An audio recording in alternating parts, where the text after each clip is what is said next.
జిల్లా వైఎస్ఆర్సీపీ అధ్యక్షులుగా ఎన్నుకోబడిన శ్రీ చల్లా జగ్గిరెడ్డి గారు మొట్టమొదటిసారిగా అమలాపురం వచ్చినందుకు పార్టీ నాయకుల తరపున, కార్యకర్తల తరపున మరియు అమలాపురం నియోజకవర్గం అందరి తరపున కూడా శుభాకాంక్షలు తెలుపుకుంటున్నాను. మరి జగ్గిరెడ్డి గారి నాయకత్వంలో శక్తి వంచన లేకుండా కష్టపడి మరి నెక్స్ట్ జరగబోయే ఎలక్షన్స్ లో అత్యధిక సీట్లు గెలుచుకుని మళ్ళీ జగనన్న ముఖ్యమంత్రి చేసుకోవడమే మా ధ్యేయంగా పనిచేస్తామని సందర్భంగా తెలియజేసుకుంటున్నాను.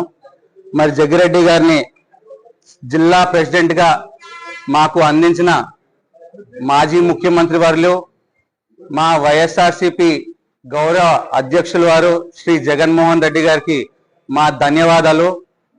మరి మన వైఎస్ఆర్ కాంగ్రెస్ పార్టీలో పాలనలో చూసుకుంటే రైతే వెన్నుముకగా భావించి ఆ రకంగా పాలన చేస్తే మరి ఈ రోజు పాలన ఎలా ఉందంటే రైతు వెన్నుముక విరిచేలాగా ఉంది పాలన చూస్తుంటే.